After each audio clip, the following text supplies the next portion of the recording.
Acompanhe agora mais um tema doutrinário do Evangelho de Jesus.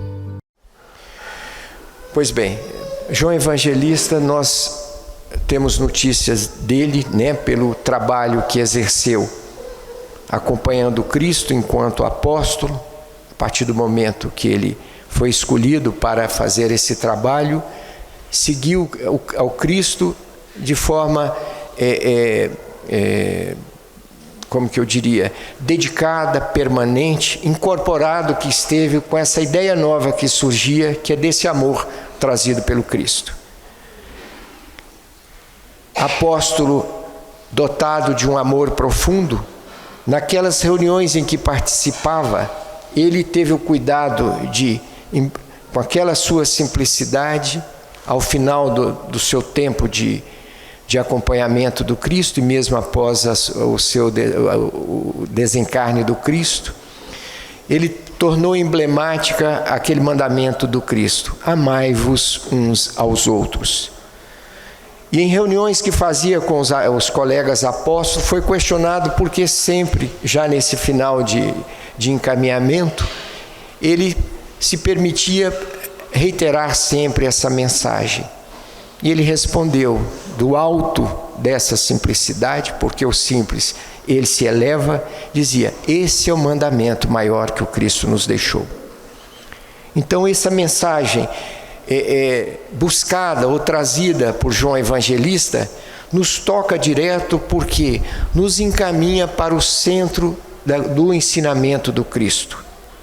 Seja lá enquanto pregou diretamente aos seus apóstolos e aqueles que o acompanhavam na sua caminhada, ou através do Consolador prometido, que nada mais fez do que explicar ou reexplicar o ensinamento do Cristo com uma versão totalmente atingível por cada um de nós, porque veio Kardec também dotado dessa missão de esclarecedor, nos trazer em palavras simples aquilo que o Cristo pregava, às vezes de forma alegórica, e que, portanto, não atingia a todos, porque ele falava numa linguagem que procurava atingir certas pessoas, normalmente os formadores de opinião, que eram os apóstolos.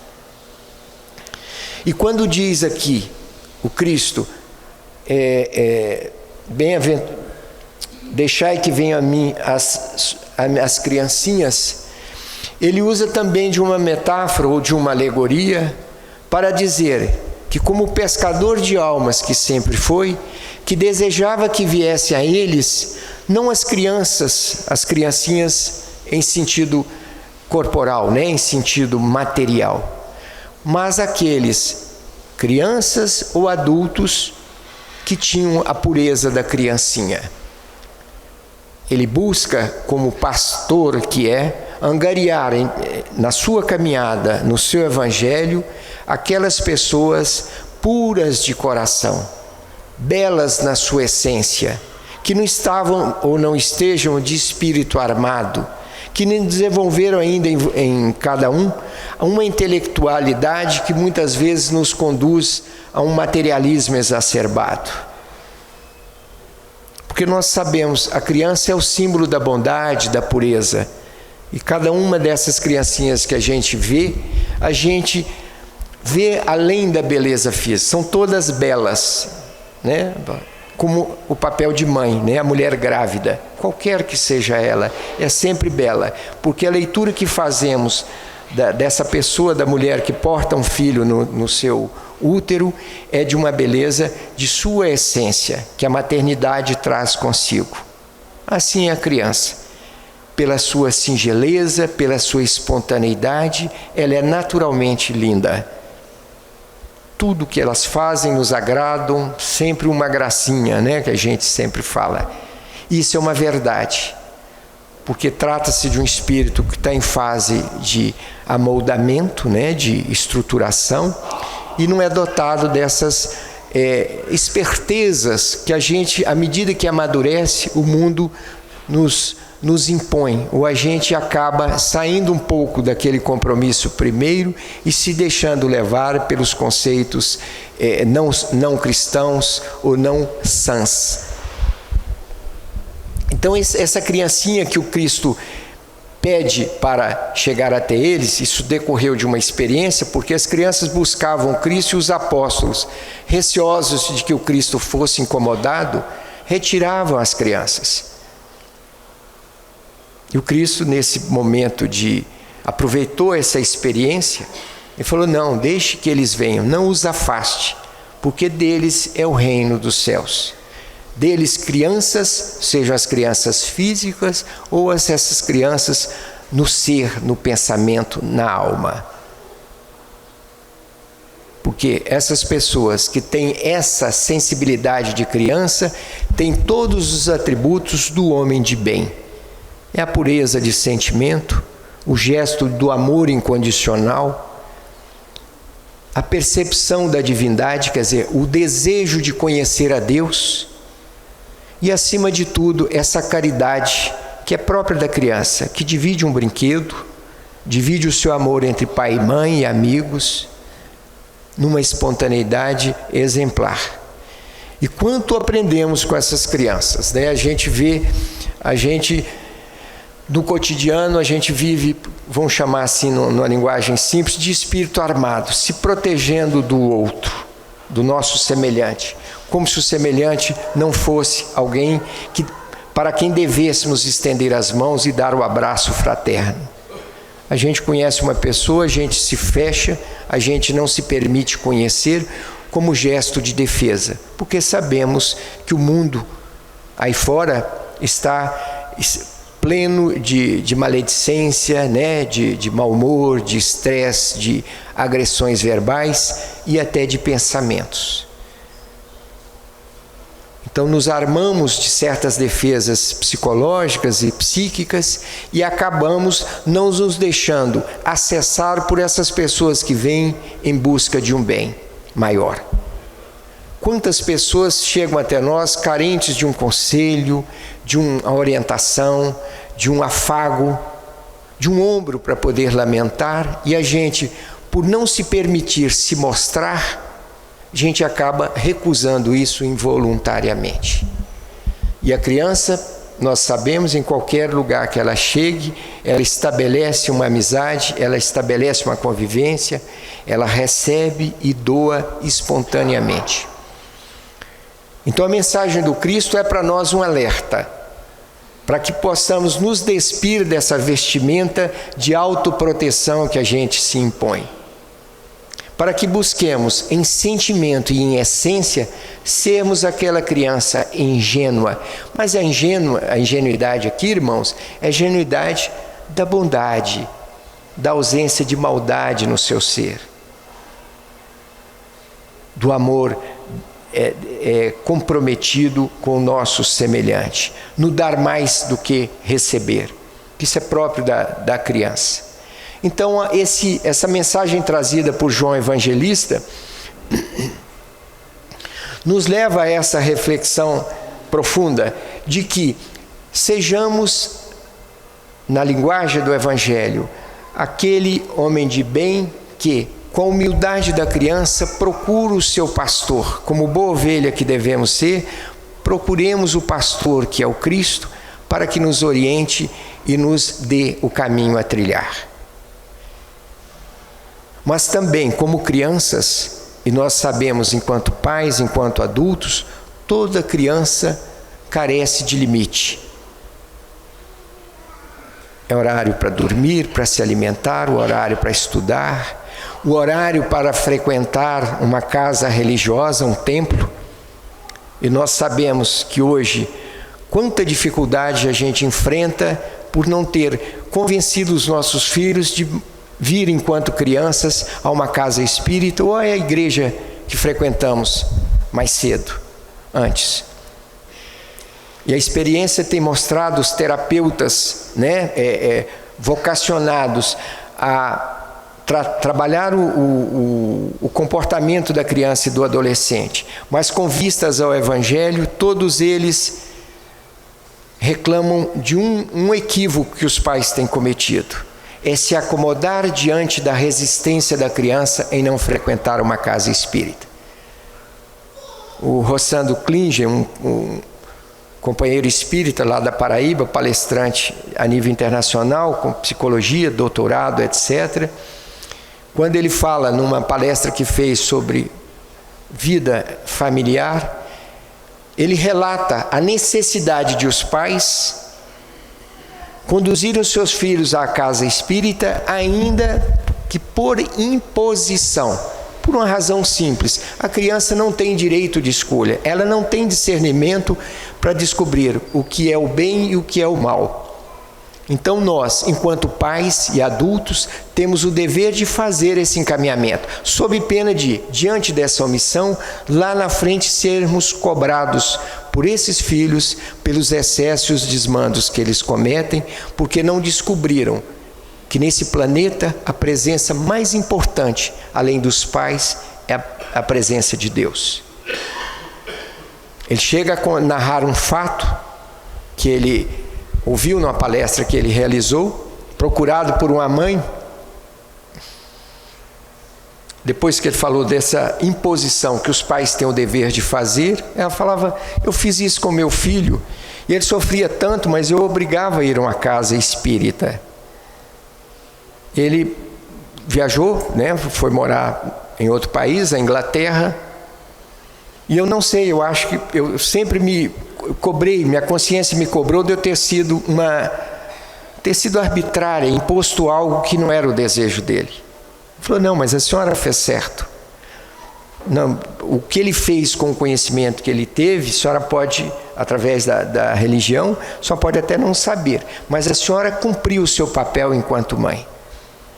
E algum tempo depois, ela ligou para esse filho e o procurou uns 30 dias depois, aproximadamente, para narrar o segundo fato desse evento.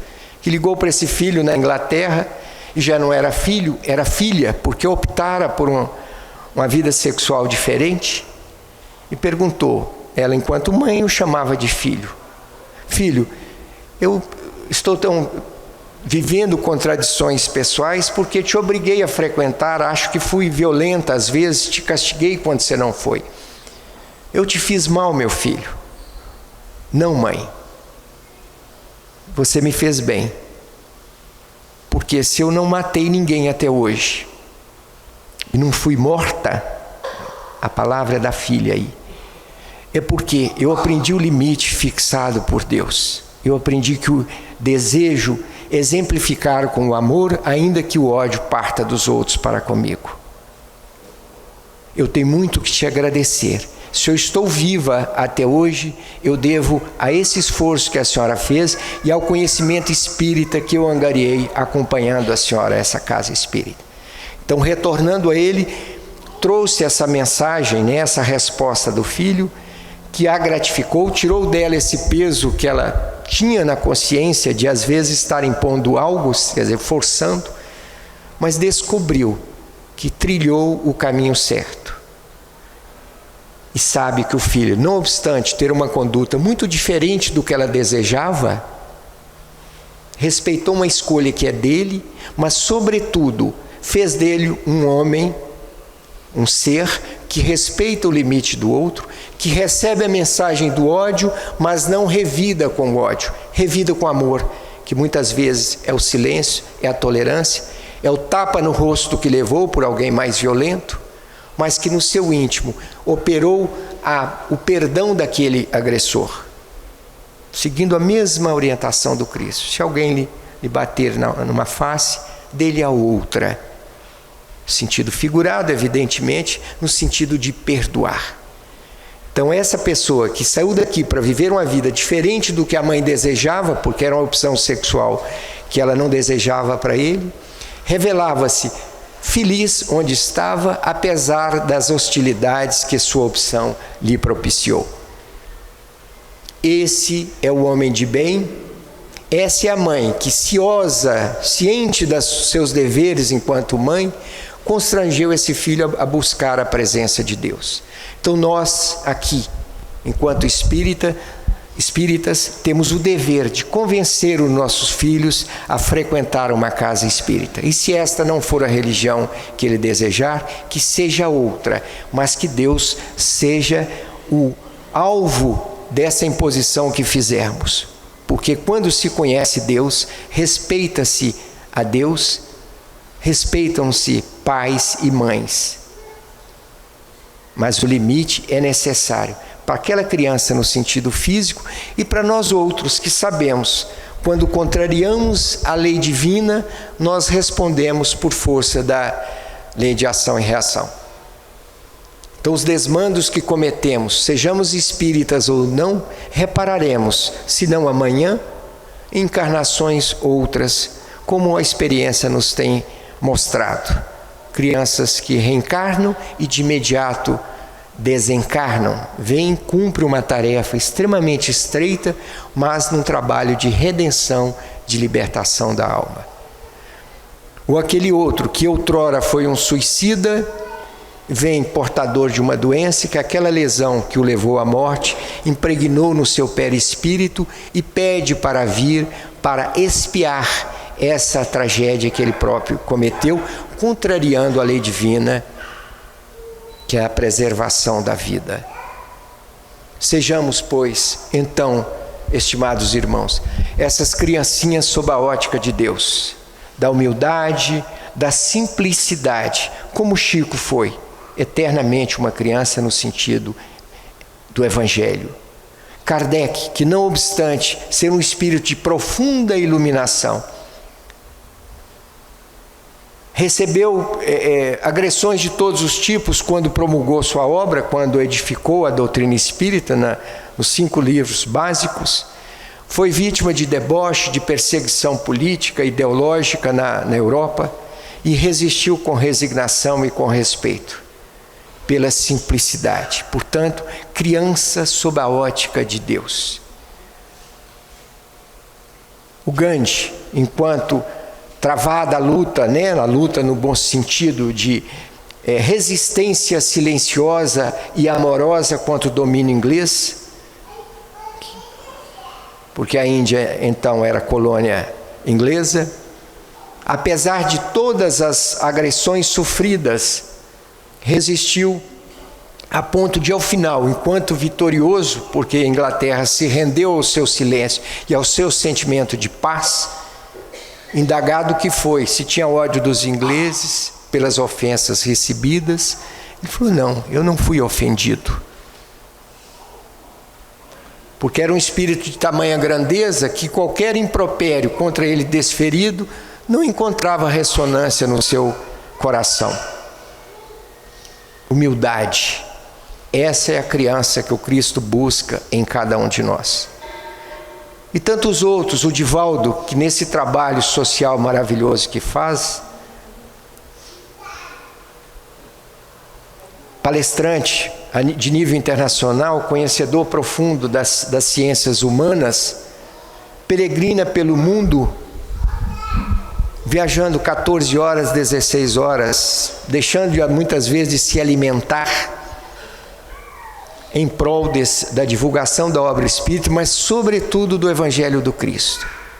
Também uma criança no sentido que Deus busca, humilde, sensato, doador de amor,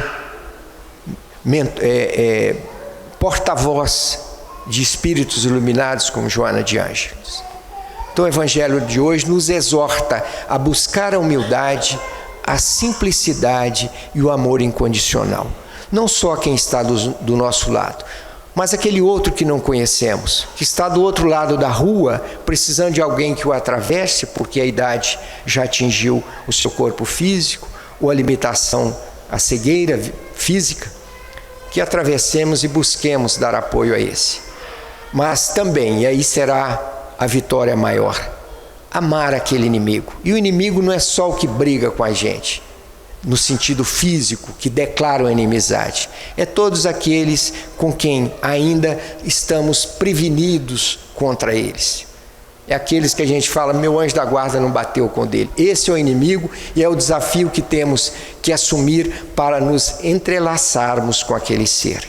Porque em si ele tem uma bondade interior, nós é que não a descobrimos. Porque ninguém é tão mau que não tenha nada de bom para nos oferecer, e nós não somos tão bons que não temos um lado negativo que outros percebem, mas que a nossa vaidade não nos permite conhecer. Então, meus irmãos, vamos aproveitar a lição de hoje, vamos buscar nos nossos conceitos o que eu posso melhorar, porque a doutrina espírita busca a nossa transformação, nos fazer de homens velhos ao homem novo, o homem da descoberta do Evangelho, o homem do bem, o homem do amor, o homem, enfim, cristão. Então, com esse pensamento, e a gente pede a Deus que nos ilumine sempre, nos oriente, nos dê o caminho. E quando nos exacerbarmos, recolhamos-nos ao nosso canto, ao nosso quarto, e vamos fazer uma reflexão e uma prece com pedido de perdão àquele que tenhamos magoado. Que o Cristo nos ampare sempre, que assim seja.